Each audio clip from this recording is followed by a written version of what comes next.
আজকে খুব সকালবেলা গাড়ি নিয়ে বের হলাম।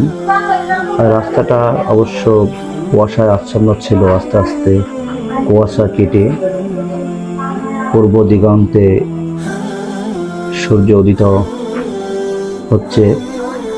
যাওয়ার সময় আমরা যে পথ ধরে গিয়েছি এটি হলো সাতক্ষীরা এবং খুলনা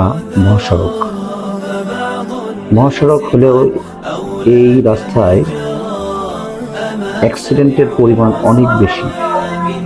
খুব মারাত্মক অ্যাক্সিডেন্ট আমরা এই রাস্তায় দেখে থাকি।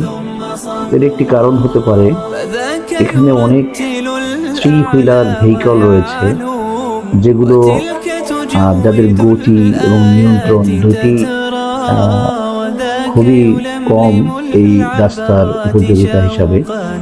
সেই কারণে হতে পারে অ্যাক্সিডেন্ট। আরেকটা সবচেয়ে বড় কারণ রয়েছে, সেটি হলো এই রাস্তার বিভিন্ন জায়গায় গর্ত রয়েছে, বিভিন্ন জায়গায় খোঁড়া রয়েছে, ইট দেওয়া রয়েছে। অনেক সময় গাড়িগুলা এই ভালো জায়গা থেকে যাইতে যে অ্যাক্সিডেন্টের সম্মুখীন হয়। আমরা আমাদের গন্তব্যে পৌঁছে গেছি।